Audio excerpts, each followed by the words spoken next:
It may seem like there's a new Chinese manufacturer on the EV market every other week, but in the case of KGM, that's not quite the full story. Taking over where SsangYong left off after bankruptcy, KGM are the KG Mobility Corporation, a South Korean manufacturer. With SsangYong, there was an expectancy of value for money with their products. We take a look at the rebranded KGM and their latest Torres EV model. The standout feature of the Torres EVX is the onboard carrying capability. The boot is very big with 703 litres available with the seats up, as well as the underfloor cable storage area. All passengers have plenty of space, and maybe that's why they haven't made it available as a 7-seater. There's lots of head, knee and leg room in the rear too. However, there's a slightly raised transmission tunnel which reduces space for the middle seat occupant. The front seats are heated and cooled as standard with lumbar support and height control, however the reach on the steering wheel could be better. Inside the cabin, the dash has dual 12-inch displays with crisp resolution that makes it easy to read the information displayed. Throughout the cabin you do get some soft touch textured materials with coloured plastics, but mostly it's harder wearing materials. The unintuitive menu layout can be tricky to navigate and is slow to respond to inputs. You get smartphone mirroring for Apple CarPlay or Android Auto, but while accessing other menus in the system, you lose the maps, which is inconvenient on the move.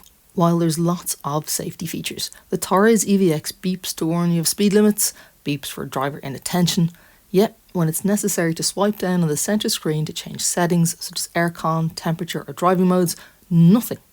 Wide rear pillars restrict the rear view, but you do get front and rear parking sensors as standard, as well as a rear view camera.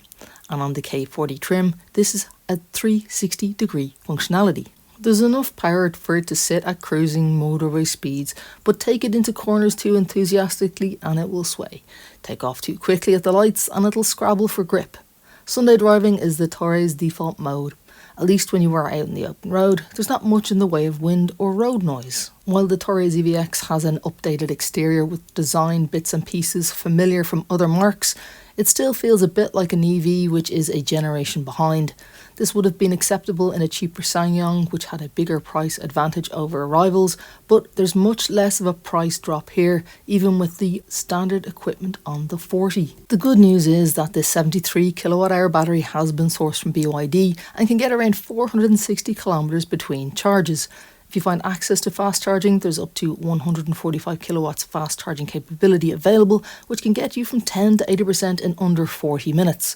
All of this leads to a 204 brake horsepower and 339 Newton meters power output for an 8-second 0 to 100 km/h time. There's plenty of competition available, and mostly it comes in the form of MG's ZS EV Long Range, the Nissan Ariya, Enyaq's 60 and the ID4. What the KGM Torres EVX offers is a massive amount of space with reasonable range and standard kit.